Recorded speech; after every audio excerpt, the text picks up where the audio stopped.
черные кошки и истори вызывают особенные эмоции.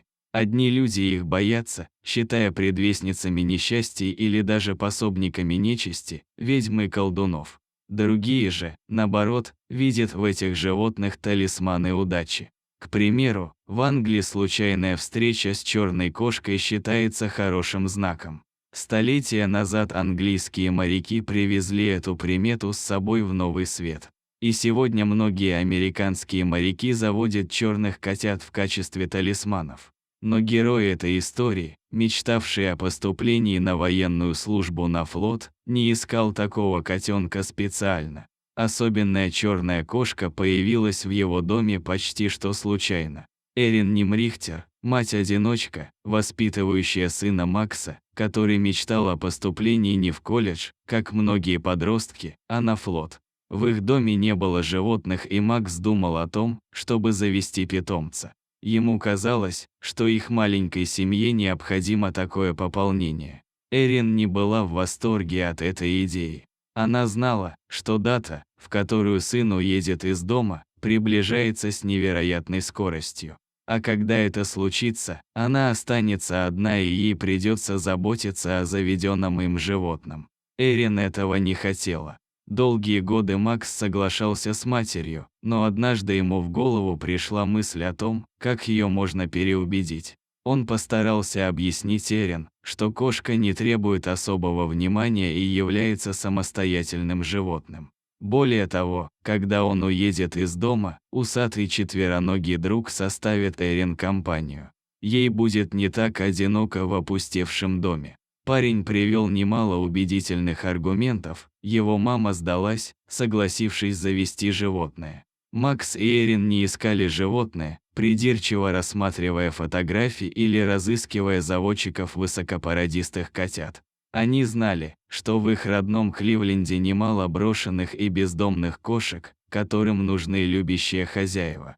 Поэтому мать и сын искали информацию об адресах приютов для животных. Эрин не была готова везти через весь город животное, она хотела, чтобы расстояние от приюта до их дома было минимальным. И, к ее удивлению, такое пристанище для бездомных животных нашлось. Кливлендская лига защиты животных располагалась поблизости, и именно туда и отправились в выходные мать и сын. Отправившись в приют, Эрин и Макс не имели никаких представлений о том, каким именно будет их домашнее животное. Эрин вообще не была уверена в том, что ей кто-то понравится, а Макс был бы рад любому питомцу. Увидев в приюте миниатюрную черную кошку, Макс понял, что просто не сможет уехать домой без нее. Усатую красавицу звали Юки, и она достаточно настороженно отнеслась к людям. Эрин сомневалась, она не была уверена в том, что Юки будет столь же счастлива обрести новый дом, как ее сын, предоставить его. Юки достаточно быстро освоилась в новом доме. Она оказалась вполне дружелюбной, умной, внимательной к заведенным Эрин порядкам и правилам. Кошка не причиняла никаких неудобств и была очень ласкова. Но она с первой минуты жизни в новом доме относилась к своим хозяевам по-разному. Можно сказать, что Эрин она уважала, а вот Макса самозабвенно любила. Впрочем, парень тоже был привязан к питомцу, они практически не расставались ни на секунду. Юки сопровождала его совсем, как собака, следуя за парнем повсюду. А когда Макс уходил на занятия, ждала его, глядя на дверь. С момента взятия Юки из приюта до отъезда Макса в учебный лагерь прошло всего лишь полгода. За эти месяцы кошка стала полноправным членом семьи, Эрин к ней очень привязалась и уже представить себе не могла того, что Юки когда-то не было в их доме. Разумеется, по мере приближения даты отъезда сына женщина начинала волноваться все больше. Ее переживания касались уже не только предстоящей разлуки с Максом, но и того, как кошка перенесет это расставание. Ведь, хотя Юки и была всеобщим домашним любимцем, сердце животного всецело принадлежало Максу. Когда Макс уехал, Юки вновь осталась одна. Разумеется, у нее был дом, вкусная еда и заботливая хозяйка Эрин. Но горячо любимого хозяина рядом больше не было. Юки очень тосковала, она часами лежала на подушке Макса и смотрела на входную дверь. Эрин тоже сильно скучала по сыну, ведь они впервые расстались надолго. Женщине очень не хватало горячо любимого ребенка, она повесила на стене в комнате большую фотографию своего мальчика, для того, чтобы создать иллюзию его присутствия.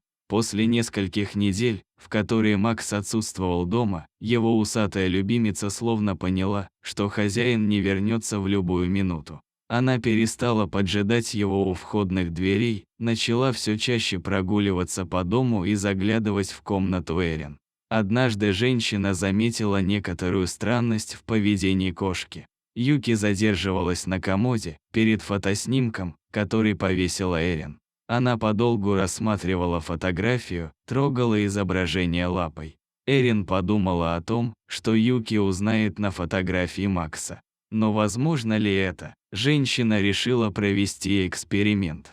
Дождавшись момента, в который кошка не могла видеть ее действий, Эрин заменила снимки, переместив фотографию сына в другое место. Каково же было ее изумление, когда кошка нашла фотографию и уселась перед снимком. Сомнений у Эрин не осталось. Юки действительно узнает Макса. Женщина решила, что нужно что-то делать.